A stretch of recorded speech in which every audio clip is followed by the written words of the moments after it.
अब दिल्ली का ऐतिहासिक राजपथ कर्तव्य पथ के नाम से जाना जाएगा। आज PM Narendra Modi central Vista Avenue का उद्घाटन करेंगे, जिसमें नए लुक के साथ कर्तव्य पथ भी शामिल होगा।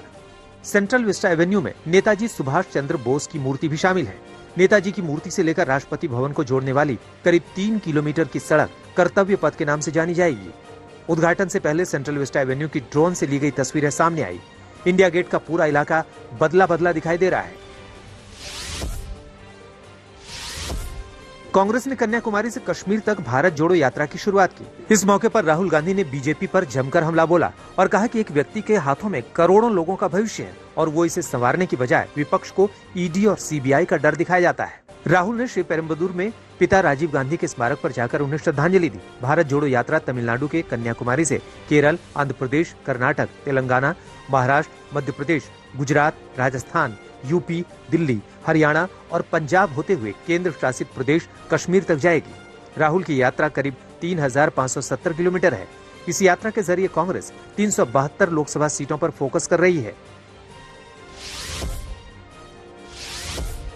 दिल्ली में नीतीश कुमार का मिशन 2024 तीसरे दिन खत्म हुआ। बिहार के सीएम ने दौरे के तीसरे दिन एनसीपी के मुखिया शरद पवार से मुलाकात की और आगे की रणनीतियों को लेकर चर्चा की। नीतीश कुमार ने बीजेपी पर जमकर निशाना साधा और कहा कि केंद्र की सत्ता पर काबिज पार्टी को जनता से कोई मतलब नहीं है। उधर बीजेपी ने भी नीतीश पर हमला किया और कहा कि किसी को सपने देखने से कोई नहीं रोक सकता। नीतीश का दिल्ली दौरा खत्म हुआ, लेकिन जल्द ही वो सोनिया गांधी से मिलने दिल्ली आएंगे। ऐसे ही अपना खाली पूरे देश पर कब्जा करने का ही इनका चल रहा है, तो इसलिए एकजुट होना बहुत जरूरी है।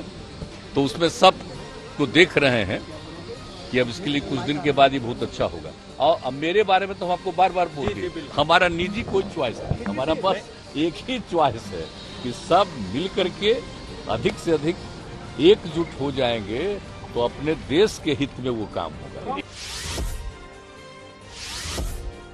दिल्ली के उपराज्यपाल ने मुख्यमंत्री अरविंद केजरीवाल के खिलाफ जांच के आदेश दिए हैं। केजरीवाल के खिलाफ 25,93,000 रुपए के स्टाम्प ड्यूटी चोरी की शिकायत की गई थी। ये शिकायत लोकायुक्त से होते हुए उपराज्यपाल के पास भेजी गई थी।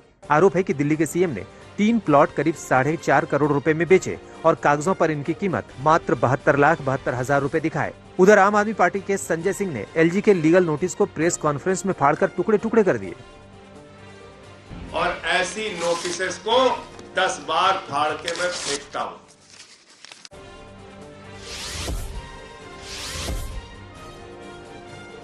मोदी कैबिनेट ने पीएम श्री योजना और पीएम गति शक्ति से जुड़े कई अहम प्रस्तावों पर मोहर लगा दी है। पीएम श्री योजना के तहत 14,000 से ज्यादा केंद्रीय और नवोदय विद्यालयों को मजबूत बनाते हुए पीएम श्री स्कूलों के रूप में विकसित किया जाएगा। इन स्कूलों में करीब 20 लाख छात्र पढ़ाई करेंगे। इसके साथ ही कैबिनेट ने पीएम गति शक्ति ढांचे को लागू करने के लिए रेलवे की जमीन के ज्यादा लंबे समय तक के लिए पट्टे पर नीति को मंजूरी दे दी है।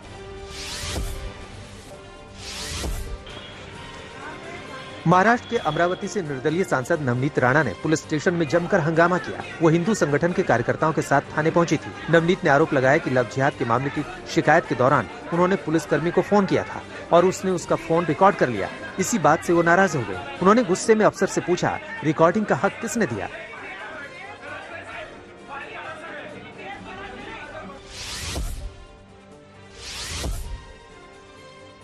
हरियाणा के हिसार में दिल्ली के सीएम अरविंद केजरीवाल ने बीजेपी नेता सोनाली फोगाट के परिवार वालों से मुलाकात की। इस दौरान उनके साथ पंजाब के सीएम भगवंत मान भी मौजूद रहे। सीएम केजरीवाल ने सोनाली फोगाट केस की जांच सीबीआई से कराने का मुद्दा उठाया। उन्होंने कहा कि हरियाणा और गोवा में बीजेपी की सरकार है, फिर सीबीआई जाँच की सिफारिश में क्या परेशानी है।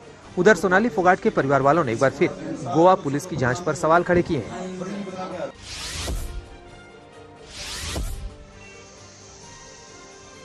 जम्मू कश्मीर के अनंतनाग में सुरक्षा बलों को 24 घंटे के भीतर लगातार दूसरी बार बड़ी कामयाबी मिली है। अनंतनाग के बिजबेहरा इलाके में एनकाउंटर के दौरान 2 आतंकी मारे गए हैं। दरअसल एक दिन पहले एनकाउंटर के बाद इलाके में सर्च ऑपरेशन चलाया जा रहा था। इसी दौरान आतंकवादियों ने सुरक्षा बलों पर गोलीबारी कर दी, जिसके बाद कार्रवाई करते हुए पुलिस ने 2 आतंकियों को मार गिराया। मंगलवार को भी अनंतनाग में सुरक्षा बलों ने 2 आतंकवादियों को ढेर किया था।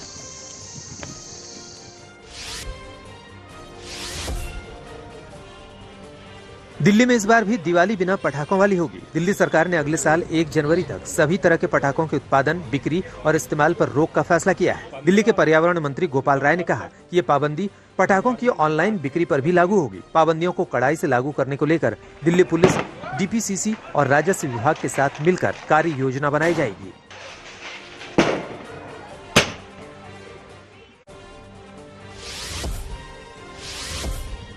उत्तर प्रदेश के औरैया में घर में लाश मिलने से हड़कंप मच गया। दरअसल एक मकान से भयानक बदबू आने पर पास के दुकानदार ने पुलिस को सूचना दे दी। घटनास्थल पर पहुंचने पर कमरे में 25 साल के युवक की लाश पड़ी हुई थी। शव को कब्जे में लेकर फिलहाल पुलिस ने पोस्टमार्टम के लिए भेज दिया। प्रयागराज में बदमाशों ने घर में घुसकर लाखों की लूट को अंजाम दिया। लूट का विरोध करने पर चोरों ने फल व्यवसायी पर चाकू और लोहे की रॉड से हमला कर दिया। घटना की जानकारी मिलने पर इलाके में भीड़ जमा हुई। वहीं पुलिस अब फरार आरोपियों की तलाश में जुट गई है। मध्य प्रदेश के छतरपुर में नाबालिग युवती के साथ हुई रेप की घटना में लापरवाही बरतने पर 3 पुलिस अधिकारियों को निलंबित कर दिया गया। 28 अगस्त को बच्ची का अपहरण कर दुष्कर्म किया गया था। पीड़ित के मिलने पर जब परिजनों ने आरोपी के खिलाफ मामला दर्ज करवाया तो पुलिस ने कार्रवाई में ढील देते हुए अपहरण का मामला दर्ज नहीं किया। परिजनों की न्यायपीठ बाल कल्याण समिति में शिकायत दर्ज करने पर 3 पुलिस अधिकारियों को निलंबित कर दिया गया। उत्तर प्रदेश के बिजनौर में पटाखा फैक्ट्री में आग लगने से हड़कंप मच गया। आग लगने से फैक्ट्री में काम कर रहे कर्मचारी बाहर की ओर भाग खड़े हुए। तेज धमाके और लपटों को देखकर हर जगह भगदड़ मच गई। अभी तक आग लगने की वजह का पता नहीं चल पाया है। यूपी के बांदा में दिन दहाड़े अवैध तमंचों से लैस नकाबपोश बदमाशों ने सर्राफा शोरूम की दुकान में लूट की वारदात को अंजाम दिया। मौके पर पहुंची पुलिस फिलहाल सीसीटीवी फुटेज खंगाल रही है। शोरूम मालिक के मुताबिक 3 नकाबपोश अवैध तमंचे के दम पर लूट और हत्या करने के इरादे से दुकान में आए थे। हालांकि किसी को नुकसान नहीं पहुंचा।